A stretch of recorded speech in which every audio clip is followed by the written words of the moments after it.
Então, como que a gente pode saber o valor dos serviços ecossistêmicos? Bom, existem pelo menos três tipos de valor para os serviços ecossistêmicos: o valor ecológico, o valor sociocultural e o valor econômico. O valor ecológico ele está relacionado com a capacidade dos ecossistemas de fornecer os bens e serviços, né? E essa capacidade ela depende de diversos processos e componentes que aí são limitados por critérios do próprio ecossistema, como integridade, resiliência e resistência. Então, se você altera algum dos serviços ecossistêmicos, você pode desencadear uma alteração em diversos outros componentes do ecossistema. Isso tem um valor ecológico que é intrínseco ao ecossistema, né? A questão da integridade, se aquele ecossistema está modificado ou não, ou se ele tem capacidade para voltar ao seu estado natural, né, ou se ele resiste a certas perturbações.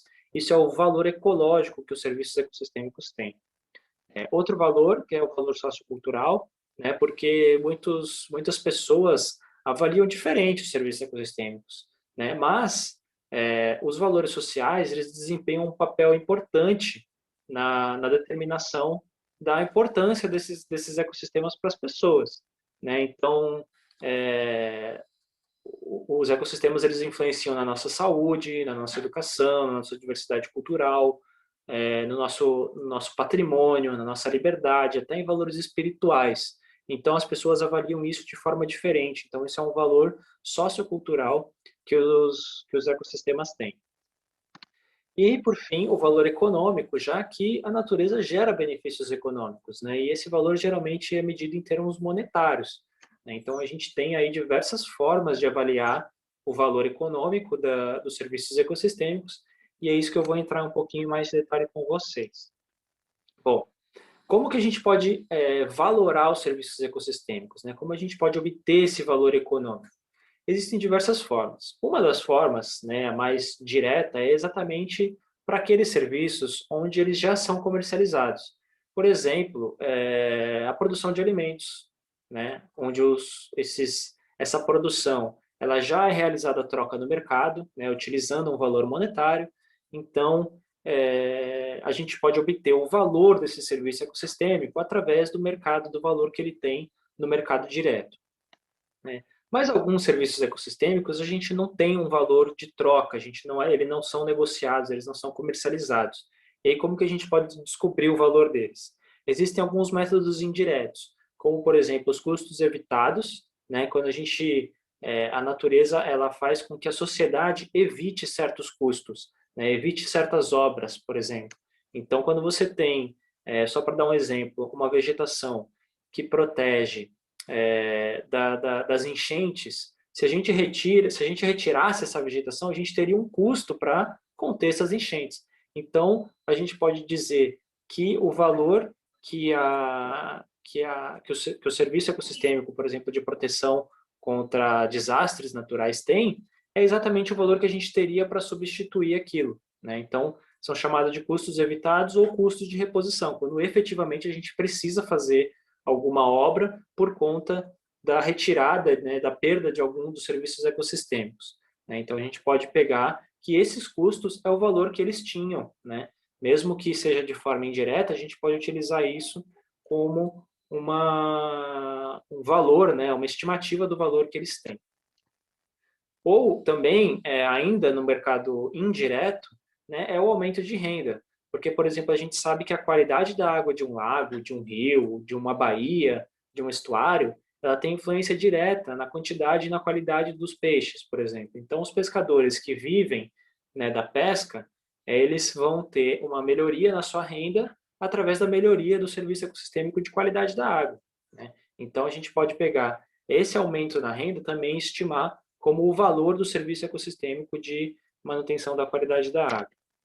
Ou ainda, alguns serviços ecossistêmicos, eles demandam algumas viagens, como, por exemplo, os serviços de recreação, né? Então, o custo que as pessoas têm para visitar certos atrativos pode ser também como uma medida indireta do valor dos serviços ecossistêmicos. Ou ainda os preços hedônicos, né, que eles são muito utilizados, por exemplo, nos imóveis. Como eu falei para vocês, quando a gente tem dois imóveis idênticos, mas com paisagens diferentes, esses imóveis vão ter valores diferentes. E esse valor, né, que muitas vezes é percebido nos imóveis, por exemplo, na praia, na cidade ou no campo, né, a vista que eles têm, né, o ambiente em que eles estão localizados, essa diferença de valor que eles têm pode ser também uma medida indireta desse serviço ecossistêmico de beleza cênica, beleza estética, né? Outra forma da gente obter o valor dos serviços ecossistêmicos é a chamada valoração contingente, né? Esse método são pesquisas em que as pessoas são questionadas sobre o quanto elas valorizam uma área através de um mercado hipotético. Então, por exemplo, se a gente tem uma paisagem bem preservada e a gente tem, por exemplo, alguma possibilidade de ter uma alteração nessa área, a gente pode perguntar para diversas pessoas o quanto elas estariam dispostas a pagar ou a contribuir para manter essa área preservada. Se a gente obter esse valor de diversas pessoas, né, de características diferentes e aplicar algumas técnicas matemáticas para obter um valor total, a gente consegue ter também uma estimativa do valor que esse serviço tem para as pessoas, né, através da disposição delas a pagar para manter esse serviço ecossistema intacto ou até melhorar esse serviço ecossistêmico.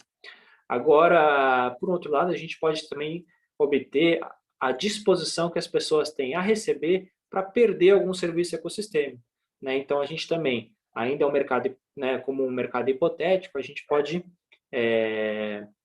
pesquisar o caso de alguma perda, né, seja por algum empreendimento, seja por algum desastre, alguma coisa, que faria com que as pessoas perdessem aquele serviço ecossistêmico e o quanto que elas estariam dispostas a receber para perder, por exemplo, a qualidade do ar, a qualidade estética, a qualidade da água. Então, isso também, através de um mercado hipotético, a gente conseguiria obter o valor dos serviços ecossistêmicos. E outra forma, mais atual que vem se desenvolvendo, são os experimentos de escolha, onde a gente apresenta diversos cenários também, através de uma pesquisa social, a gente apresenta diversos cenários com alterações nos serviços ecossistêmicos, né, seja na paisagem, por exemplo, na biodiversidade, na fertilidade do solo, na quantidade de produtos locais, né, que são realizados ali, e essas alterações as pessoas têm que escolher algum cenário e elas têm que escolher o custo que elas estão dispostas a contribuir, né, ou a pagar. Então, nesse caso, a gente pode ter uma política ambiental que melhore a paisagem, que melhore a biodiversidade, a fertilidade do solo, mas que tem um custo mais elevado. Enquanto, por outro lado, a gente pode ter uma política que mantenha todas as características ou reduza, e com isso a gente tem um custo mais baixo. Então, a gente consegue identificar, através dessas variáveis, também o valor que as pessoas, né, como que as pessoas valorizam esses serviços ecossistêmicos, e aí a gente tem também o valor desses serviços ecossistêmicos.